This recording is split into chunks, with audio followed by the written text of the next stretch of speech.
I'm Dr. Lindsey Doe. This is Sexplanations. This is Mike Falzone. He has his own channel and a book, and he's hilarious, so we're going to talk about boners. Thank you for saying all that stuff, especially the boner part.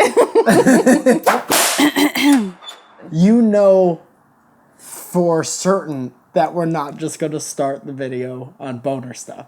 Really? I want you. I'm here. I'm like, we're going on. I want you to boners? talk about your day so badly. Okay, He's like, gonna cut it out. The Twitter version. I just got back from 3 hours at the dungeon. My back is feeling a little raw, and so is my heart.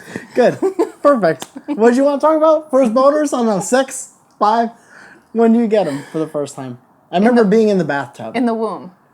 Do you really? Mm-hmm.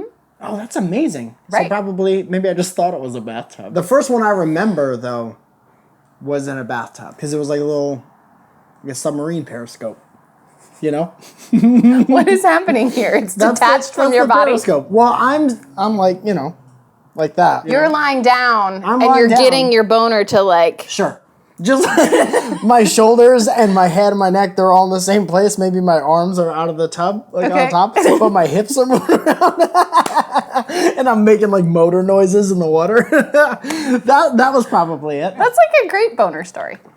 Okay, guys, subscribe for more. Make sure you leave your comments down in the comments. Is that your most memorable boner story? Have you had other people who have like remembered boners like, oh, 96? Well, one of my boner stories is that I was hooking up with a guy and I went to like feel a penis for the very first time as a pubescent person. Sure. And there was like boxers and then tighty whities and then the boner. That's too much.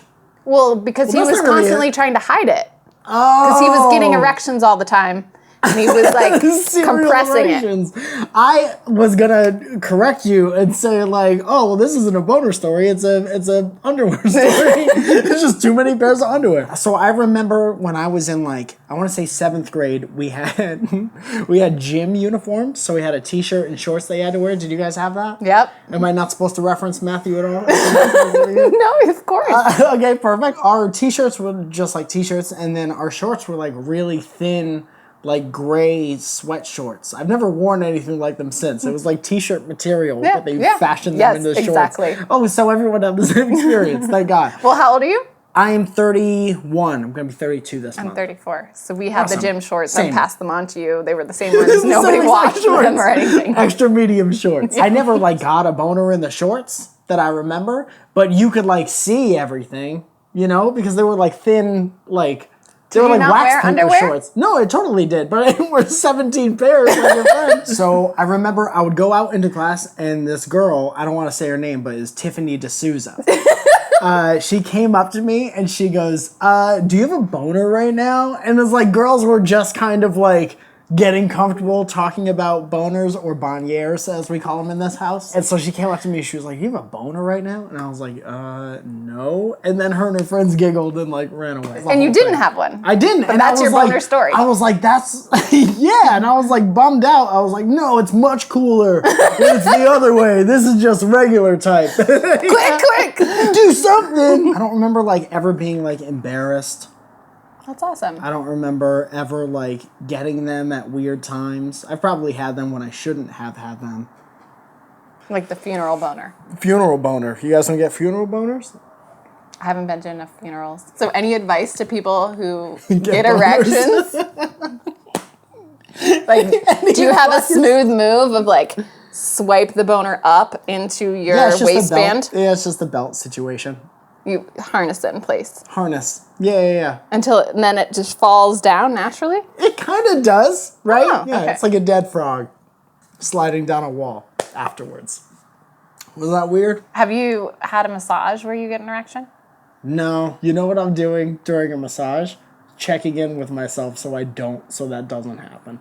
Like, this person doesn't want you sexually. This person's trying to help you relax. You fucking get your stupid mind out of the gutter. You don't just let it go? No, man, isn't that disrespectful? No, I think they assume that you're going to get an erection. They might even think like they're not doing a good job if you don't. That can't possibly be true. If any of you are massage therapists, please let us know. Yes, 100%. erections. That can't possibly be true. You getting a massage, and then just because you're relaxed and feeling good and someone's touching you, you get an erection because you're, And you think that's like old hat for them? You think they're day one, like, all right, Samantha, people are going to get bonnieres. Yeah. You touch them. Wow, I would love to know the answer to that. Okay. If you have any erection questions, leave them for Mike and I in the comments. Yes. Stay curious. Both experts. You're my favorite person that I've met today. Without question. I got coffee earlier and I said hello to a security guard and you blew him out of the water. Welcome back to Sexplanations. I'm your host, Matthew Gaydos. With me today is... Lindsey Doe. Lindsey, why don't you tell me and the rest of the internet about your day today? If this is their first video, it's their last one for sure.